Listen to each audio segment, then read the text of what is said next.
आगे भगवान के अनेकों विवाहों के वर्णन हैं। सत्राजित नाम के एक राजा थे, जिनके पास में एक सेवंतक नाम की मणि थी। वह मणि ऐसी थी कि उस मणि से 8 भार सोना नित्य प्रति प्रकट हुआ करता था। एक दिन क्या हुआ, भगवान सत्राजित राजा के दरबार में पधारे और जब सत्राजित राजा के गले में उस मणि को देखा तो भगवान ने कहा कि यह मणि बहुत ही सुंदर दिखाई दे रही है, यह कहां से प्राप्त किया आपने? ऐसे प्रसन्न उसके प्रति कृतज्ञता व्यक्त करके भगवान पुनः द्वारिका लौट गए। और किसी दरबारी ने अथवा किसी मंत्री ने सत्राजित राजा की वह मणि चुरा लिया और गले में डाल करके जंगल में गया तो शेर ने उसको खा लिया और वह मणि वहीं पर पड़ी रही।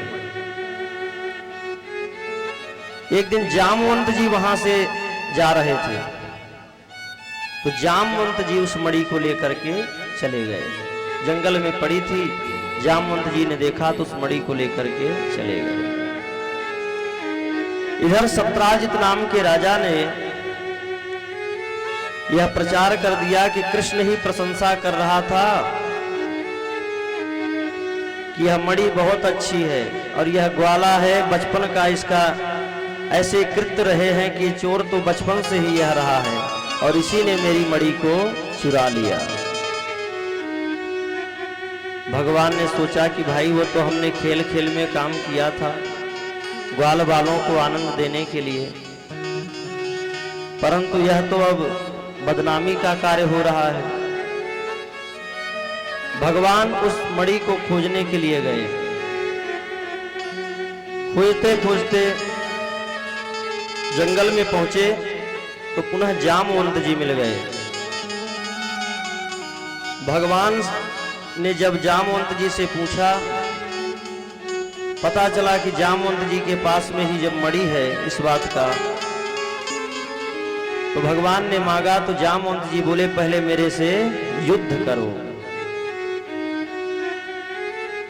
भगवान से 27 दिनों तक जामवंत जी का युद्ध हुआ। रामावतार में भगवान राम से जामवंत जी ने कहा कि प्रभु मैं युद्ध से संतुष्ट नहीं हुआ हूं।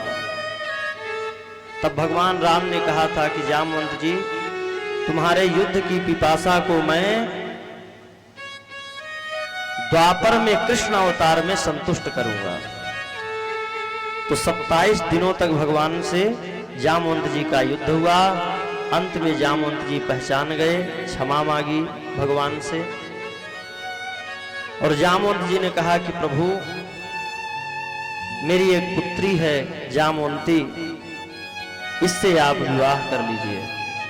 तो जामवंत जी ने अपनी पुत्री का विवाह भगवान से कर दिया। गिनते जाइएगा भगवान के कितने विवाह हुए। दूसरा विवाह हुआ जामवंत जी के पुत्री से। वहां से मणि लेकर के भगवान आए और सत्राजित राजा को दे दिया। जब सारी बात सत्राजित राजा को पता चली तो सब पुनः कहने लगे, अरे भैया वो द्वारिकाधीश हैं, उनके पास क्या कमी है, वो क्यों चोरी करेंगे? सत्राजित राजा तो मूर्ख है, इसने ऐसे ही भगवान को चोरी का नाम लगा दिया। ये जनता है, कुछ भी क्षण भी नहीं लगता और हवा पलट जाती है। जब चोरी हो गई थी मणि तो वही जनता कहने लगी कि वो तो बचपन का ही चोर था, उसने ही चोरी किया होगा। और जब भगवान ने लाकर दे दिया तो बोलने लगे ये राजा ही मूर्ख है। सत्राजित राजा ने कहा कि प्रभु हमारे ऊपर कृपा करिए और ऐसा कुछ संबंध हमारा आपका बन जाए कि जाकि यह जनता हमारे प्रति और आपके प्रति दुर्व्यवहार न करे। सत्राजित राजा ने अपनी पुत्री का विवाह भगवान से कर दिया। सत्यभामा से। भगवान के विवाह कितने हो गए? तीन विवाह हो गए। बोले वृंदावन बिहारी लाल की जय हो। एक दिन भगवान अर्जुन के साथ में इंद्रप्रस्थ दिल्ली में, जिसका प्राचीन नाम इंद्रप्रस्थ है, यमुना के किनारे विचरण कर रहे थे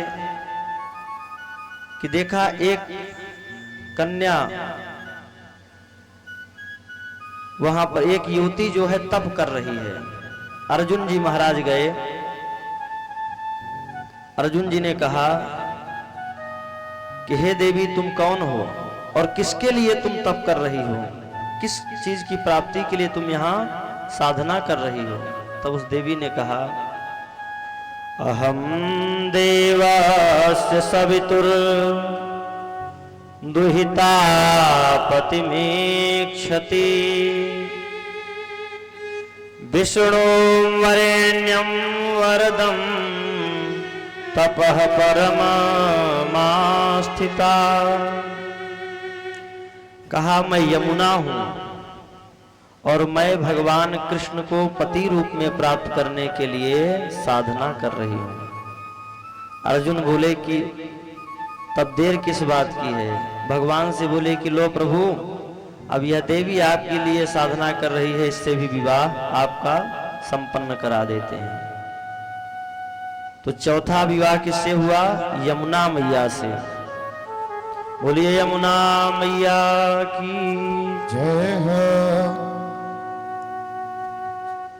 बिंद और अनुबिंद, जिनकी बहन का नाम था मित्र वृंदा, उन्होंने अपने उस समय के परिवेश में राजनीतिक लाभ के लिए अपने बहन का विवाह भगवान से किया।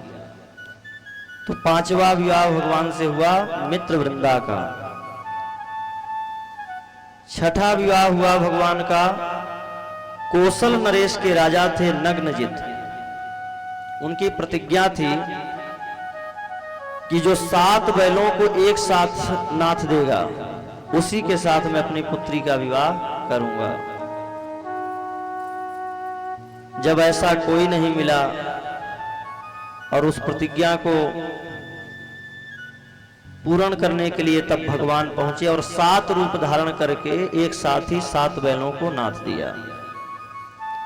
और नग्नजित के राजा की पुत्री सत्या देवी से भगवान का विवाह हुआ। छठा विवाह भगवान का किससे हुआ? सत्या देवी से। 7वां विवाह हुआ श्रुत कीर्ति जी की पुत्री हैं भद्रा। क्योंकि श्रुत कीर्ति जी जो थी वो भगवान को पुत्र रूप में प्रेम करती थी और वो चाहती थी कि ये हमारे दामाद बन जाएं। तो भद्रा का विवाह भगवान से हुआ। 7वां विवाह भगवान का भद्रा से हुआ।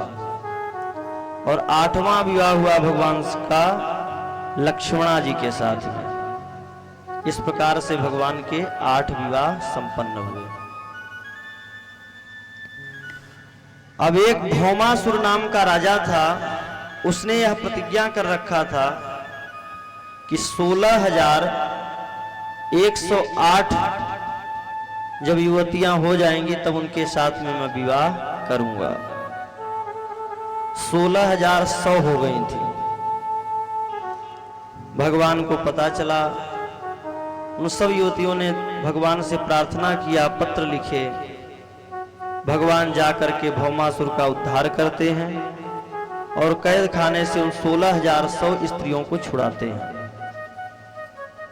भगवान ने कहा आप लोग अपने अपने घर जाइए। उन युवतियों ने कहा कि प्रभु हमें कौन अपनाएगा? कोई उच्च घराने का, कुल का कोई भी हमें अपनाएगा नहीं, और अपनाएगा नहीं तो हम कुमार्ग में चली जाएंगी, इससे वर्ण धर्म की हानि होगी। तब भगवान ने उन 16,100 रानियों के साथ में एक साथ विवाह किया। इस प्रकार से भगवान के 16,108 विवाह हुए। बोले द्वारिकाधीश भगवान की जय हो। वृंदावन बिहारी लाल